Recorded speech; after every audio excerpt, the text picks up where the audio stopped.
Bueno, yo os voy a hablar de las 5 enfermedades más frecuentes que vamos a ver en atención primaria.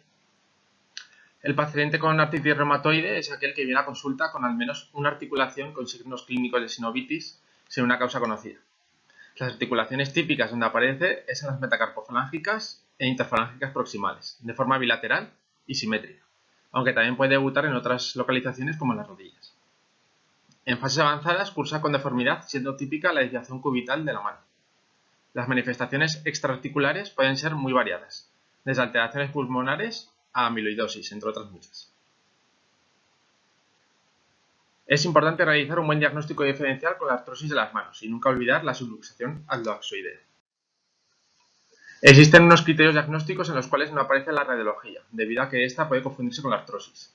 Existen 4 ítems a valorar, los cuales se pueden controlar en atención primaria, como son el número de articulaciones afectadas, los marcadores serológicos, concretamente el factor reumatoide, y los anticuerpos antipéptidos cíclicos citrulinados, los reactantes de fase aguda y la duración del cuadro. La puntuación total es igual o mayor a 6, podremos diagnosticar de artritis reumatoide. Respecto a la espondilitis anquilosante, el paciente viene con un dolor que exige un diagnóstico diferencial de las lumbalgias. En este caso, el dolor sacrolumbar se acentúa en la noche, provoca rigidez matutina y mejora con el ejercicio. Es importante la detección precoz para evitar la evolución a la anquilosis. La afectación no axial es diferente, ya que no es erosiva, es típica en articulaciones proximales como hombros y caderas. En este caso existe una manifestación extraarticular relativamente frecuente, que es la uveitis anterior. Sin embargo, la más típica de todas es la insuficiencia aórtica. Al igual que en la artritis reumatoide, hay que tener cuidado con la subluxación aldoaxoidea.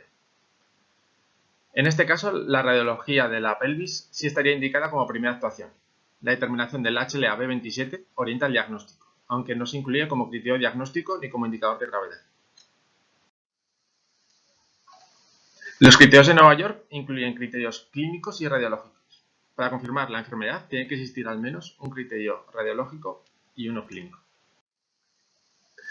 En el caso de la artritis psoriásica, el dato más indicativo que acompaña a la artritis es evidentemente la psoriasis, aunque puede no tener signos claros observables. La afectación típica es de la articulación interfalángica distal y la dactilitis.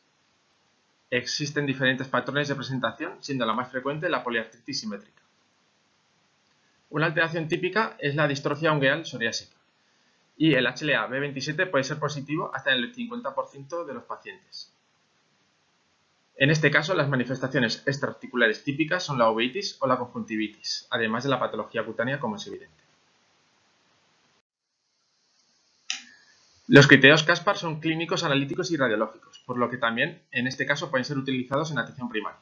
Se confirmará el diagnóstico cuando exista enfermedad inflamatoria articular y al menos 3 puntos de los criterios.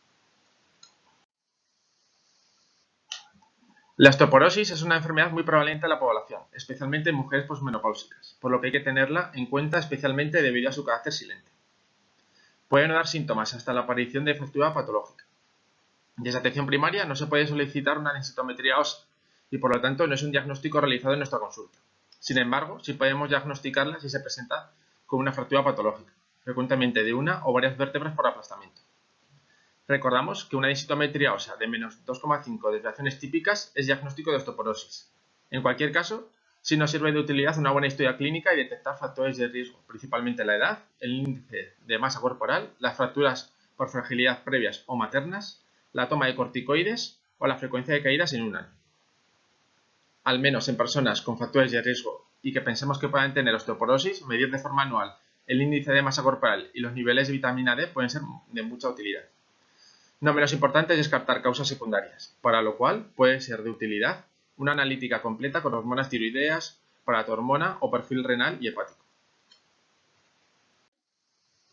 La última enfermedad de la que quiero hablaros es la gota. Aunque de forma característica la asociamos a la pedagra y a los tofos, inicialmente el paciente puede venir con un proceso agudo de inflamación intensa y dolorosa. La medición del ácido úrico nos orienta al diagnóstico en estos cuadros. Habitualmente se detecta hiperuricemia crónica previamente a la aparición de la artritis, por lo que los pacientes con artritis gotosa suelen tener el diagnóstico claro. Es importante mantener el ácido úrico en niveles óptimos y evitar grandes cambios, tanto hacia arriba como hacia abajo. La presencia de tofos es indicativo de enfermedad avanzada. Una de las manifestaciones extraarticulares más típicas es la litesis renal y, por tanto, el diagnóstico puede ser de inmediato con la historia clínica y su tratamiento de base previo, siendo muy importante una buena dieta, al igual que en la osteoporosis.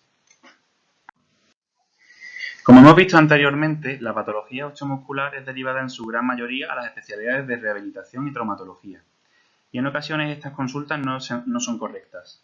Aquí ponemos algunos ejemplos de patologías que sí deben ser consultadas a estos servicios.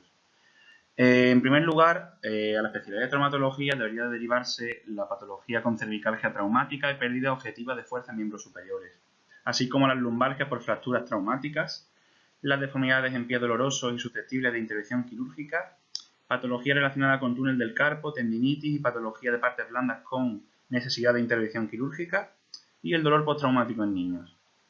Por otro lado, la especialidad de medicina física y rehabilitación acogerá a los pacientes con pie diabético y pie neurológico, pie doloroso no susceptible de intervención quirúrgica o que el paciente la rechace, patología mecánica no tratada con éxito después de un tratamiento analgésico, dolor en pacientes discapacitados, síndrome del túnel del carpo sin necesidad de intervención quirúrgica o que también el paciente la rechace, o las deformidades vertebrales y alteraciones angulares de la columna.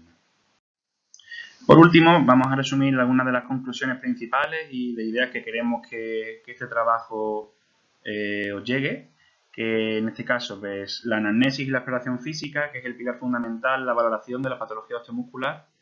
Es fundamental conocer el diagnóstico diferencial del dolor y los aspectos básicos de la patología reumática más frecuente, como son las 5 enfermedades que hemos comentado antes. Debe haber una comunicación dinámica y fluida entre atención primaria y atención hospitalaria, porque es fundamental para conseguir los objetivos de atención de calidad a los pacientes, que es nuestro primer objetivo, que estos pacientes sean atendidos lo más pronto posible. La necesidad de comprensión por parte también de las especialidades, de que desde atención primaria tenemos una presión asistencial muy grande con consultas cada 6-7 minutos, en ocasiones incluso 5, por paciente, unido a un aumento de la demanda desde que comenzó el estado de alarma por allá en el mes de marzo. Y unido esto a las consultas telefónicas que tenemos actualmente. Y por último, reducir al mínimo el tiempo transcurrido entre la aparición de síntomas y la primera valoración por un profesional. Y nada, espero que este trabajo os haya servido para vuestro futuro y bueno, y para actualmente. Y nada, muchas gracias por vuestra atención.